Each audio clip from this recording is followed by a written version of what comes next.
Hi, I'm Kelly Forshaw-Smith, Head Medical Trainer for the Finishing Touches Group and Director and Technician of Medicos London. And today we have... Mark Smith.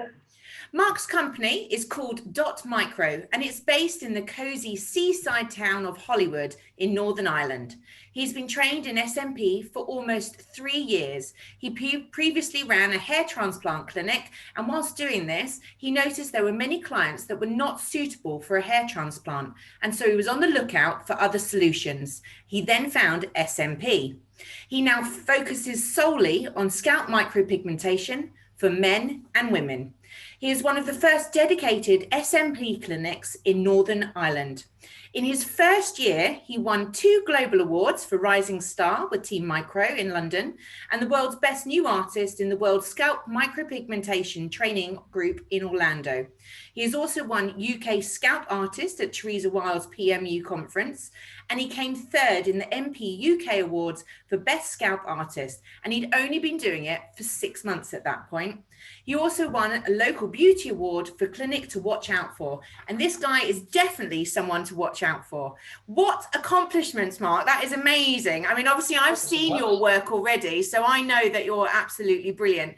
And Mark's topic today is going to be female hair loss in the micropigmentation industry. So welcome, Mark.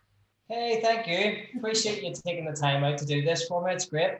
Oh, you're very welcome. I couldn't think of anyone better to interview. So first of all, obviously that's an amazing compliment that you've got. I've seen your work, so I know that it's absolutely wonderful. So I'm not surprised that you have won all of those awards. So Thanks, first Kelly. of all, why do you think that female hair loss is on the rise?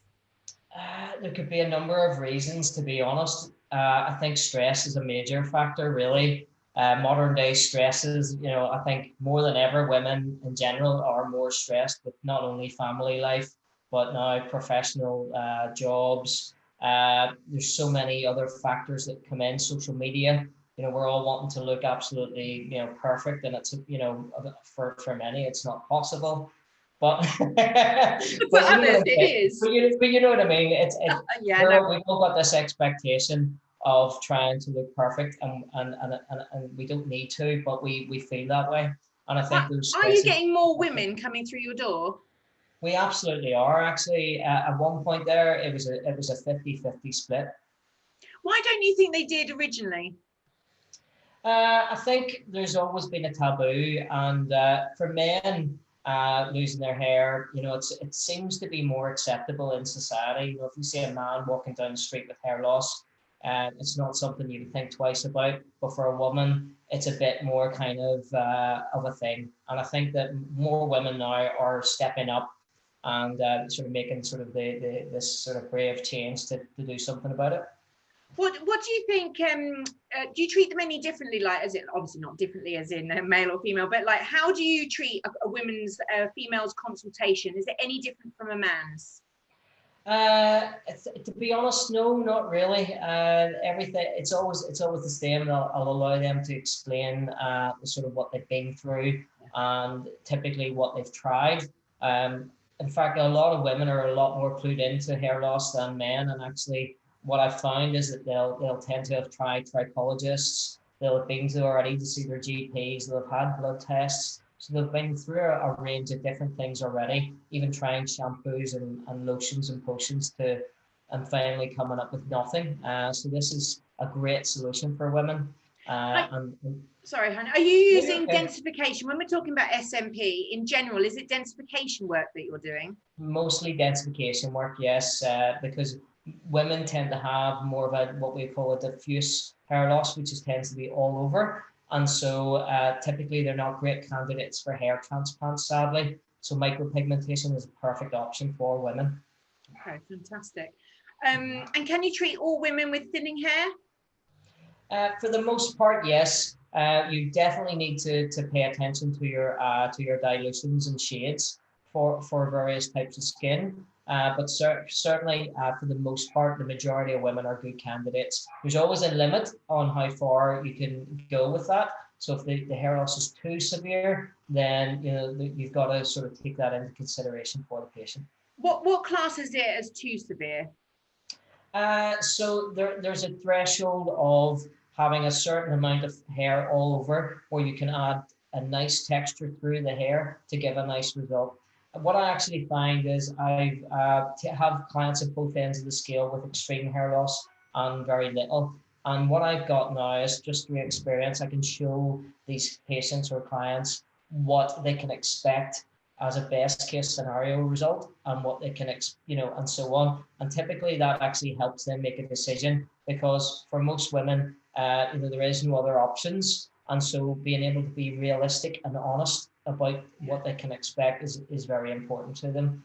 And I find that helps a lot. I think that's it. It's just being honest and saying what you can and what you can't achieve, isn't it? Totally. Yeah, definitely. So you mentioned already, what is densification? For anyone out there who's not done it before or doesn't know what it is, what is hair densification? So the easiest way I can explain it to for a female, when they walk into the clinic, I would say that most women who are experiencing distress with hair loss have either seen a photograph or seen themselves in a mirror at a funny angle, or potentially looking at the mirror face to face in the mirror and seeing skin tone or skin color through the hair, and that immediately is causing distress. But with densification, you're lowering or changing the texture of the scalp, and therefore they're not seeing that sort of skin tone through the hair, and it immediately can sort of reduce stress and also allow them to have that illusion of more density. Have you found with any of your patients, like after having the treatment, that maybe, I mean, obviously it doesn't make your hair grow back, but have you found that anyone's hair is growing back at all after having it? Well, I have had a number of ladies actually that have come in, and what I found is with some of the older ladies, whenever I'm doing the micropigmentation treatment, it's also rejuvenating the skin. And typically what you can see is little vellus hairs, very fine little hairs coming through. So that is something that I've definitely seen. I've also seen definitely an increase in the health or the condition of the skin, which in turn maybe over time you can see some maybe some growth back. There was particularly one woman that we noticed had definitely seen an increase in the density of her own hair through the treatment. And do you think that's because of psychologically there's slightly less stress, so maybe that might be why? Absolutely. So it's a circle. So the stress, but also maybe they're not using as much products in the hair to try and mask. So all these harsh products like the dry shampoos and all these other things that are maybe masking the hair loss, they're not using them anymore. So the skin's kind of, there's nothing acting on it to cause it to stress. And then therefore, maybe that's helping. So all these factors are making the difference. One of the questions I've got is, with somebody who's maybe using products which can maybe stimulate their hair, or they say that it can make their hair grow back, is that going to cause problems when you're doing densification? So typically, I'm just asking them what products they're using. Sometimes if the products are too harsh or maybe have alcohol in the products, it definitely affects the skin. So the skin can be quite red, reddish tone. And when that happens, I always find you're more likely to get what's called migration of pigment. So I tend to ask them not to use any harsh products, maybe not to exercise the day before, not to have had any alcohol, which is, I know it's kind of, it's difficult at the minute, but all these little factors that can maybe make the skin flush, these are things that we can do to kind of stop it. And I always find that if they do that, then the treatment looks much better. And is there anything they can do afterwards that will maybe make it hold better?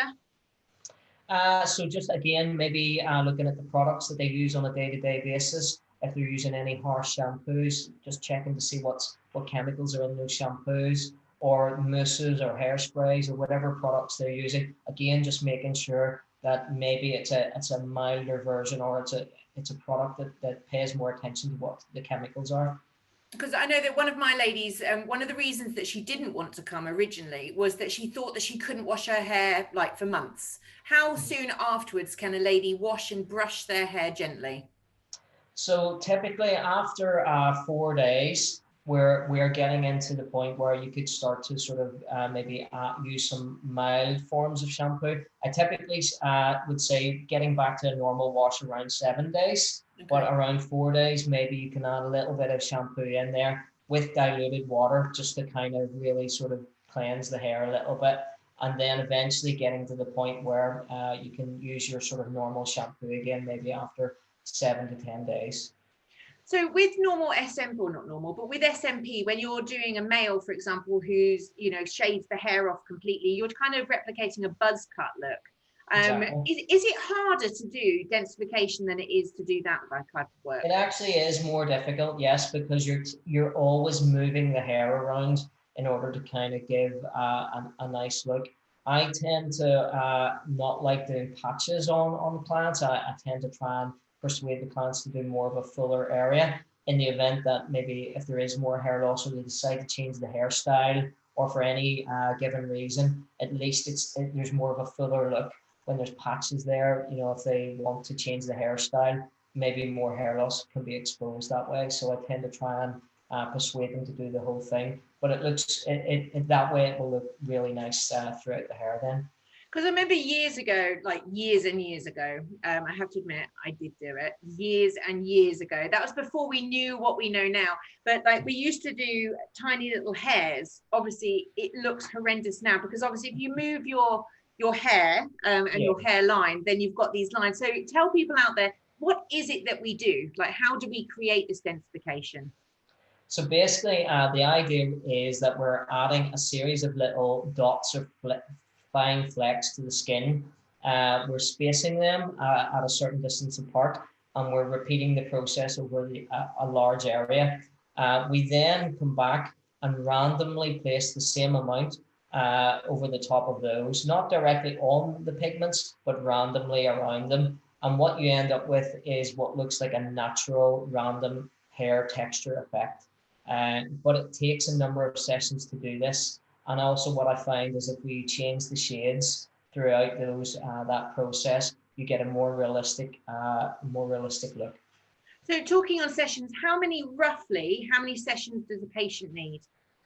I always aim for 3 sessions as a minimum, but I never put a number or figure on it due to factors that I find with women's hair loss. Sometimes there can be little harsh areas, dry areas, and as we're working through the process, there may be requirement to do more, but usually we're aiming for 3 sessions.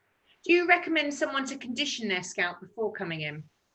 I always encourage them to try and get the scalp into the absolute best condition possible. So whether that's using some coconut oils, just making sure any harsh products or hair fibers or anything like that are out of it. But generally speaking, yes, we're trying to encourage them to have the scalp in its absolute best condition.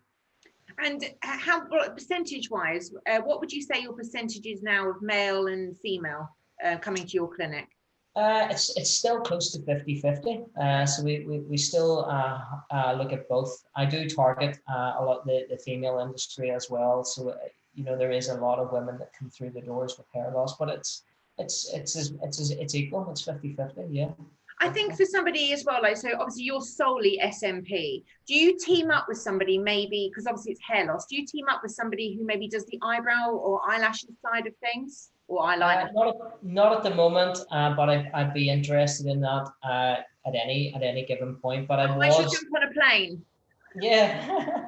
So last year, actually, I had started looking into the possibility of myself doing it, but I've kind of came to terms with, I think if you're going to do something, you should do it really well and focus on that. And I think that's, for me, at the minute, I'm just going to sort of solely focus on SMP. Never know, maybe in the future I might sort of look to doing sort of more eyebrows and things like that, because we do get a lot of females coming through who do have conditions where the eyebrows are gone as well. So that can also be a sort of thing, with if got, let's say, alopecia. Do you still do the hair transplant side? Not so much now, but I've got that always kind of in the background. I do team up with hair transplant clinics, and we do combination treatments. Amazing. So I do travel quite a bit to London, Wales, and the south to do combination treatments. Amazing. And what tip would you give to somebody who's thinking, maybe they just do males at the moment, what tip would you give to someone regarding female hair loss? Don't rule out ladies. Ladies are just as an important client as men, and they're and delight to deal with as well. Just you know yourself when you're in that situation. you're with a client for a few hours and you do talk about lots of stuff and you become friends with people, and it's nice. And you get an equal amount of males and females that come through the door, and it's good business. Amazing. Mark, this has been absolutely wonderful. You're always a joy to be around and to speak to. And I look forward in the future, hopefully when the world goes back to normal, where I get to be your personal photographer at these award ceremonies. Absolutely. I would love you to be my photographer, so thank you. Oh, and just to make it noted that you may be a Smith, I am a Smith, but we are not related. No. No, you if you meet us in person, you'll know for sure. There's a slight height difference. Just a little bit, yeah. Actually, what was that program? Twins with Danny DeVito and Mark, this has been absolutely wonderful. And if anyone's got any questions, then obviously they can contact you directly, can't they? Or Finishing Touches Group or myself, and we'll get them answered for you. So, Mark, thank you so much. And I look forward to speaking to you soon. Yeah, you too. Take care, guys. Take care. Bye-bye.